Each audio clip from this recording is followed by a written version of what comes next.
Yeah, g'day everyone. I'm Jack Wilson from AgFirst. My colleague Cameron Burt is also here. He's been doing the North Loop. I've been doing the South Loop. So we've met in the middle. I've got his presentation. It shouldn't be too far different in the content, but you know, with people in our roles, we all have unique ideas about this sort of thing. So it could be a completely different presentation to what some of the guys in SHEP would have seen. But that's always fun. Plenty of questions for after. So today we're talking about crop loading metrics through the season. So effectively, you know, how do we gain the best yield out of our blocks of treed? How do we make sure we're producing the most amount of Class 1 yield that we can?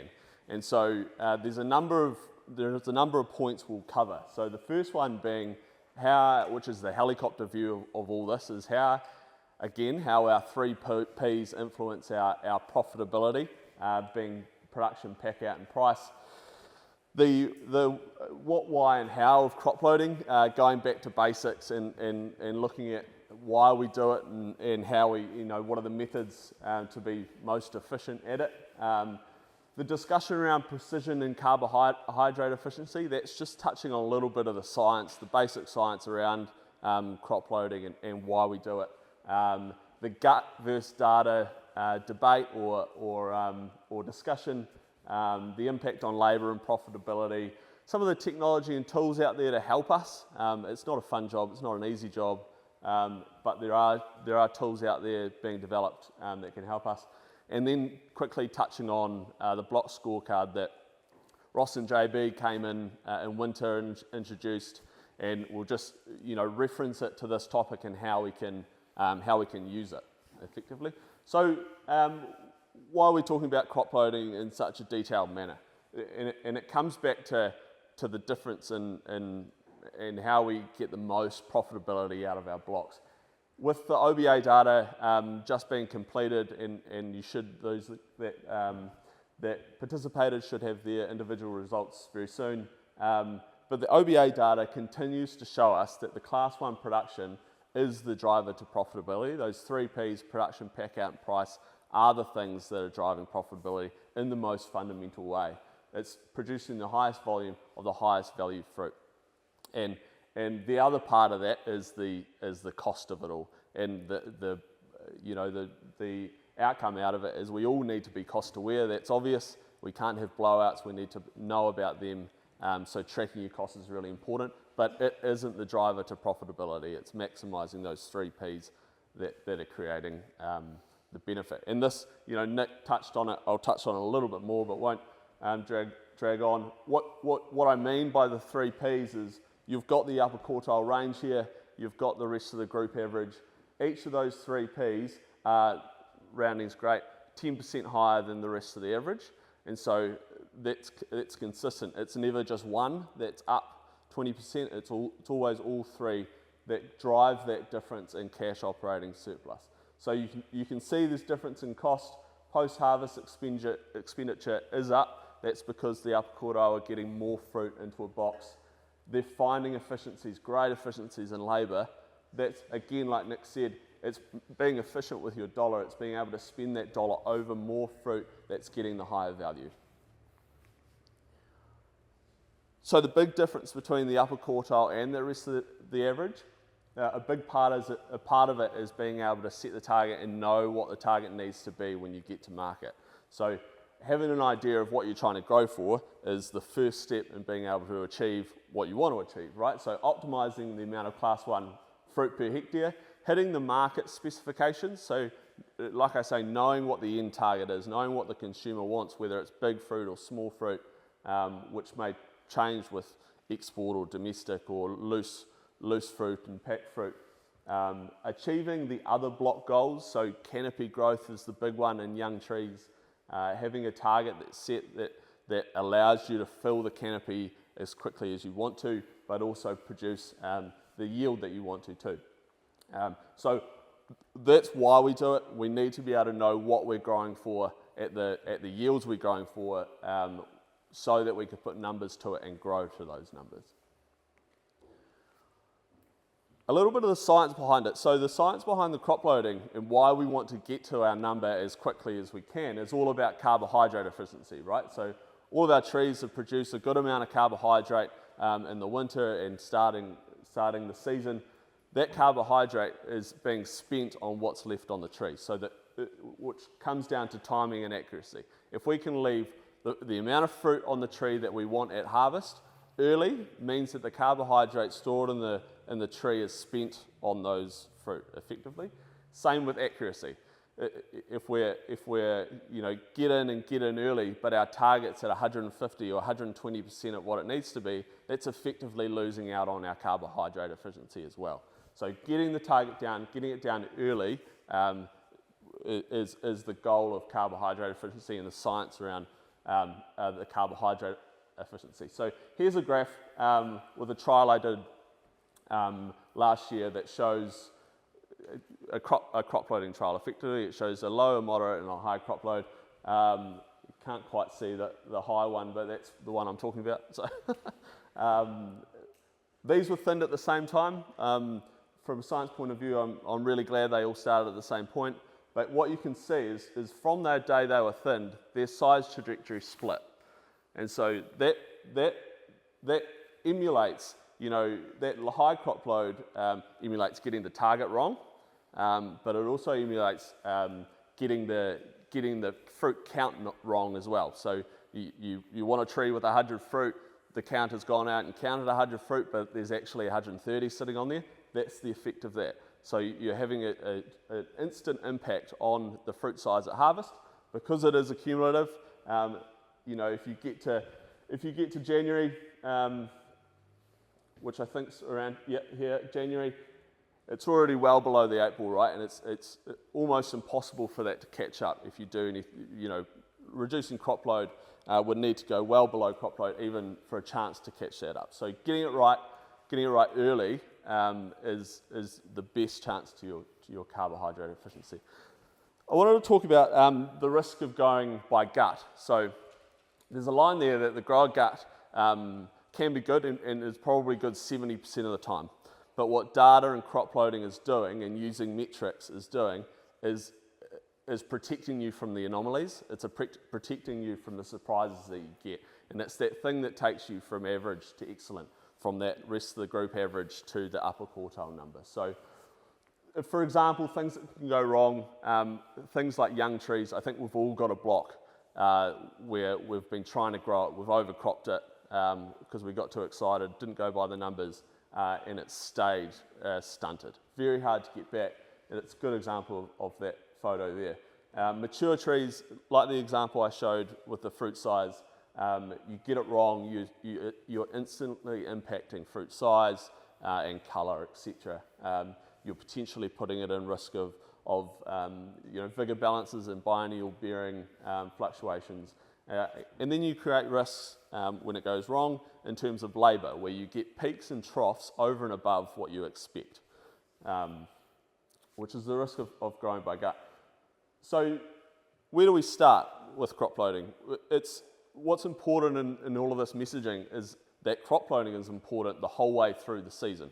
So from setting a target, which is that Cameron's bullseye in the middle, going from pruning through chemical thinning and fruit set to hand thinning and to harvest. The most important part is setting a target. So different people have different methods of being able to set a target. To me, there's 3 checkpoints that I look for. One, in a young tree especially, being the fruit per TCA. Fruit per TCA is a great measure when the tree's young, and it's finding that number with reference to the research to know that your tree has the ability to hold the crop that you want, but also grow a canopy. The next one's history. So having the block like we've got here, relatively hard to see, but there is a light green line in there. That's an example of a block's history. And you can see it running through, and that intel gives you the idea that, okay, last year we produced 94 tonne of a good size and a good colour. We know we can replicate that now. And then we've got benchmarking. The other 2 lines are the industry's average and upper quartile. So we know that, okay, the target next year is 100 tonne. It's a little bit above upper quartile. It's been done before. So if each of these are being ticked, then you know you're on target. So a good example here of where the counting didn't go quite right. And so you've got a block there that it grew all right in the first year. We produced 11 tonne a hectare. Then it grew well. That fruit per TCA number was nice and low.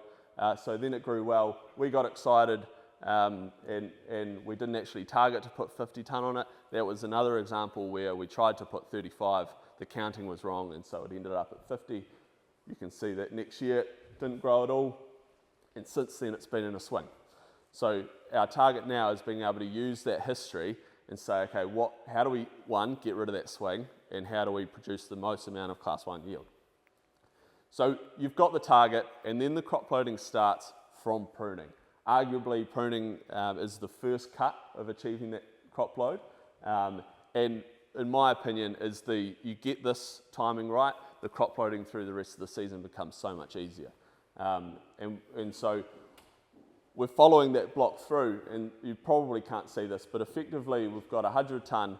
In the pruning, the metrics you're trying to capture is that bud to fruit ratio. The bud to fruit ratio is a metric that helps you to control the yield, but also the vigor cropping balance in the tree. So in this block, we've got a bud to fruit ratio of 2.8. It's a mature canopy. We don't want any more vigor in it, so that bud to fruit ratio tends to be at the higher level of the scale.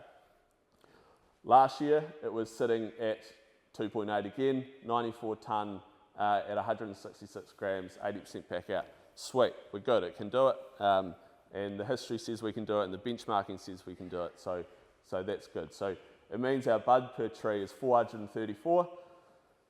We went out and count, and so different people with different methodologies to counting, but our strategy is to go out with the manager or the foreman to actually prune a bay or 3 trees or whatever it may be to the specifications that you think fit the tree and will be good, architecturally and physiologically, and then count it. When we did that, the counts came back 1 bud off the target, so happy days. Then you use those rules to then bring to your pruners effectively, because that's the most important bit. How do you create the rule to the pruners so that they, who are doing the job, can do the best job that they can? This is an example, and Nick, you can tell me if I need to hurry up or not, but this is an example of the economics around it, right? So specifically around the pruning. So this is a delayed cost deferred return example, and granted probably at the extreme part, but a good example of what can happen when you don't grow to your metrics and don't grow to your numbers. So what's happening here is we've got an optimized management and a corner cutting scenario. So the optimized management is where you've got the bud number, say it's in a spurry variety like Envy, you've got the bud number target and you prune to it, which might mean 2 big cuts with a lot of detail in the 6 o'clocks and 12 o'clocks, right, to try and get that bud number down. That costs $2.14 a tree. However, if the management says no, for whatever reason, we're just going to do a structural run through, which halves the price of pruning, but in turn, the chemical thinning didn't work quite well. We have a hand thinning cost that's $1.20 more. With fruit and bud everywhere, our carbohydrate efficiency isn't maximised, so we drop our pack out, we drop our fruit size and our high grade. The influence on the bottom line is significant, right? So by not putting data and metrics to our decisions, we can create scenarios like this that might create, again, a poor tree structure, a poor carbohydrate efficiency, peaks and troughs in labour that, over and above what we expect, and that influence on profitability. Metrics at bloom. This is the first cut to your cropping potential. The most important part about the next 2 slides is boots on the floor, walking the blocks, getting an idea of the block's variation, to then be able to say, okay, is my target still applicable? Same with chemical thinning. We all know that chemical thinning is more of an art than a science. We've all just been through it, and so being able to take our crop load, know what sort of flower load and fruit loads on the tree, know what's falling off, what's not, and be able to target some of that chemistry to those numbers. Metrics at hand thinning. So this arguably is where that carbohydrate efficiency comes in, right? So provided we got our bud number right, this is when the most amount of carbohydrate is being expelled. So at this point, we're walking the blocks and we're getting an idea of what the crop load is after pollination, after chemical thinning, after natural drop. Working out what the distribution is from top to bottom of the tree, whether it's sitting in 1s, 2s and 3s or 4s or 5s, to then give you an idea of where to start your discussion around crop loading. So again, following this block through, we've now measured the TCA, which is the trunk cross-sectional area of the tree, to give us a fruiting load. That gives us a harvested fruit of 5.6. Last year it did our target that we were happy with at a good size fruit size pack out at 5.3, so 5.6 is good, and that's a number in the literature that's is correlated to producing a good tonnage at good size. Leaves us with 172 fruit per tree.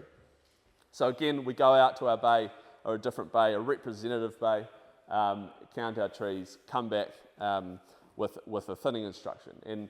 And what we tend to do is we have 5 thinning instructions for the season. And so one of them will be fingers a hand spanned apart from pinky to thumb, fruit a fist apart, singles with no spacing, doubles in the top of the tree, or doubles on the outside all the way to the tree, right? And so that's your 5 instructions that if you use multiple years, your thinners get accustomed to it. They say, okay, we're doing thinning regime 3 or thinning regime 2, and they're familiar. So then it's up to the management or the foreman's job to say, okay, in our previous year, for an example, our target was 166 fruit per tree.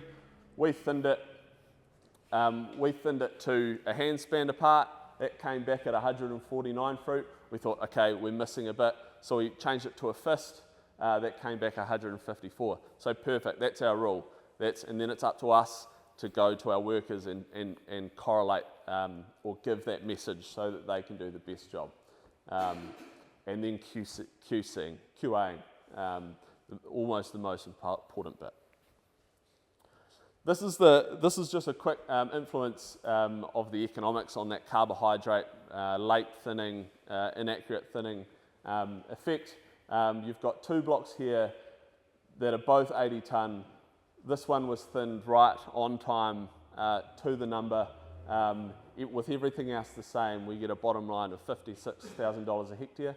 In a scenario where you're either late at hand thinning, so you're losing size and you're losing colour, you've got still an 80 tonne crop, but your fruit weight has dropped significantly to 200 grams, gives us a bottom line of $26,000, right? So it's that doing the right thing on the right time and being able to order your block by value with a number of other different aspects has a big impact on the bottom line.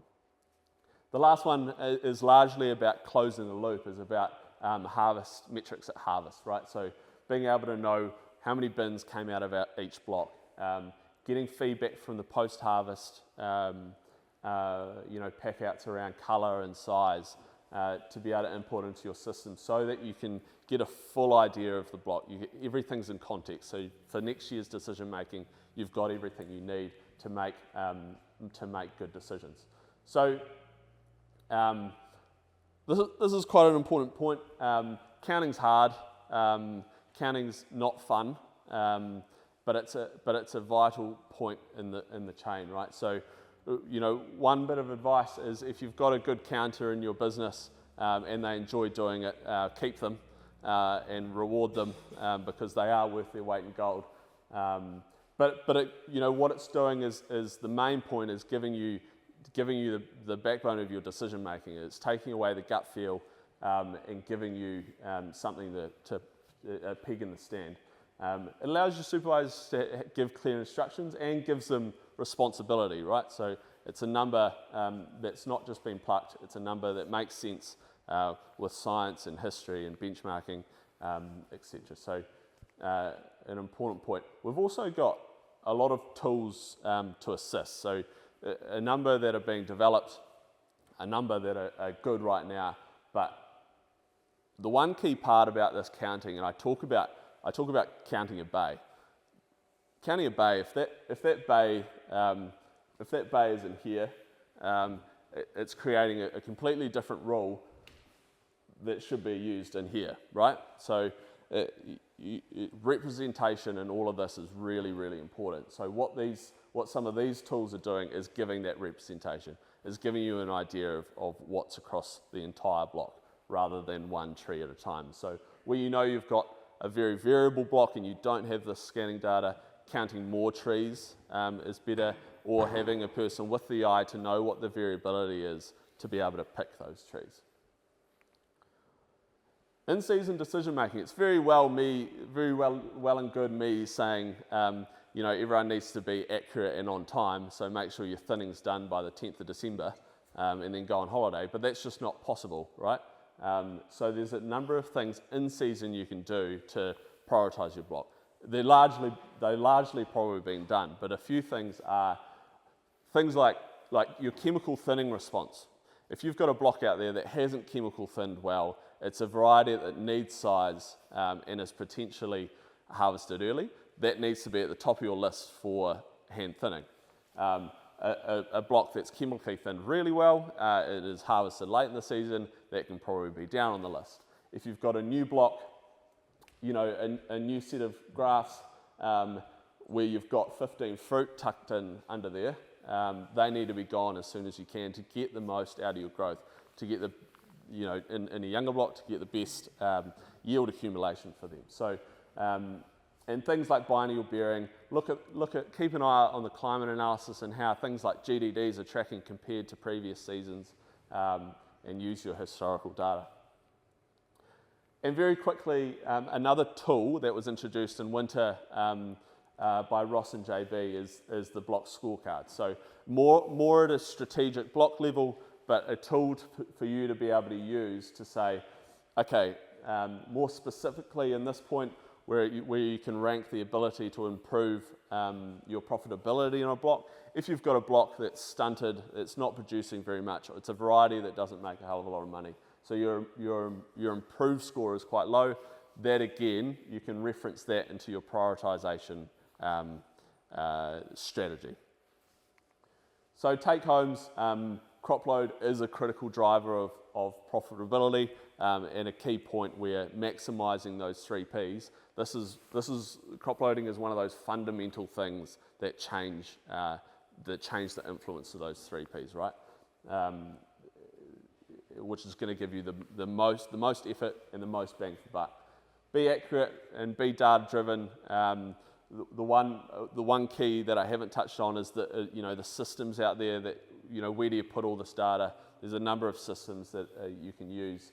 And the ability to manipulate crop flow with precision allows you to influence profitability directly. So have a look at the tools, the technologies, be familiar with the research, and for you to be able to make the most informed decision that you can. Thank you.